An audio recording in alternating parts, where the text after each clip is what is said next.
Hello everyone, welcome to my channel. मी आहे तनया आणि हा आहे माझा सेकंड ब्लॉग. सो असणार आहे गणेशचा स्पेशल ब्लॉग. जसं आपल्या सर्वांना माहिती गणेशोत्सव आलेला आहे. सो मी तुम्हाला याबरोबर दाखवणार आहे की आम्ही गणेशोत्सव कसा सेलिब्रेट केला, डेकोरेशन्स, त्यानंतर गणपती आगमन सगळं मी तुम्हाला याबरोबर दाखवणार आहे. तर चला सुरुवात करूया. सो आता आम्ही स्टार्ट करणार आहोत डेकोरेशन्स. ते तुम्हाला दाखवणार आहे की आम्ही आम्ही सर्वांनी डेकोरेशनची तयारी करून घेतली. फुलांच्या माळा, लाईट सगळं आम्ही तयार करून घेतलं आणि थोडाफार पसाराही झाला होता, पण थोडंफार चालतं. मग 2 ते 3 तासानंतर आमचं डेकोरेशन तयार झालं. तर असं काहीचं डेकोरेशन आम्ही बनवलं होतं. तुम्हाला कसं वाटतं आहे डेकोरेशन हे कमेंट सेक्शनमध्ये सांगा नक्की.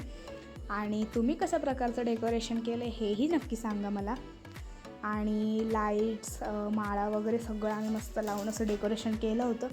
त्यानंतर आम्ही सर्व तयार झालो. ही आहे माझी आई आणि हा होता माझा लुक. सो मी कशी दिसते आहे आणि माझा लुक कसा वाटतो आहे तुम्हाला हे मला कमेंट सेक्शनमध्ये नक्की सांगा. तर माझ्या आईने सगळी तयारी करून घेतली होती. आमची तयारी झालेली आहे. आता तयारी करतो आम्ही. बाप्पा येणार आता घरी. सो बघू शकता मागे, तुम्हाला मी आता दाखवलंच मग. आणि फायनली बाप्पा घरी आले. तर माझ्या काकूने स्वागताची तयारी केली होती. मग आम्ही बाप्पांना ओवाळून मग आरतीची तयारी करून घेतली. मग आम्ही सर्वांनी आरती करून घेतली आणि नंतर मीही बाप्पांचं दर्शन घेतलं आणि खूपच छान वाटत होतं. फायनली बाप्पा घरी विराजमान झाले होते. अगदी खूपच मस्त वाटत होतं, प्रसन्न वाटत होतं अगदी. आणि तुम्हाला कशी वाटते मूर्ती हेही नक्की सांगा. सो गाईस, बाप्पा घरी विराजमान झालेले आहेत आणि आमची आरती पण झाली आहे. सो आता आम्ही थोडे गप्पा मारणार आहे. त्यानंतर बघू पुढे काय काय होतं आहे अजून. त्यानंतर आम्ही सर्वांनी जेवण करून घेतलं. मग थोडा वेळ आम्ही सगळ्यांनी आराम केला आणि मग आम्ही संध्याकाळच्या आरतीची तयारी करून घेतली. मग आम्ही सर्व फॅमिली मेंबर्सने संध्याकाळची आरती करून घेतली.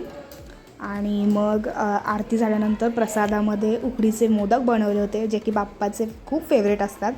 त्यानंतर आम्ही आमच्या मम्मीच्या फ्रेंडच्या घरी गेलो. तिथेही अगदी त्यांनी खूपच सुंदर असं डेकोरेशन बनवलं होतं. तुम्हाला कसं वाटतं आहे नक्की सांगा. खूपच सुंदर डेकोरेशन बनवलं होतं. मग तिथेही आम्ही सर्वांनी आरती केली आणि आरती केल्यानंतर तिथेही थोड्याशा गप्पा गोष्टी झाल्या. मग आम्ही सगळ्यांनी प्रसाद खाल्ला आणि अगदीच उत्साहाने आणि खूपच आनंदाने हा आमचा दिवस सेलिब्रेट झाला.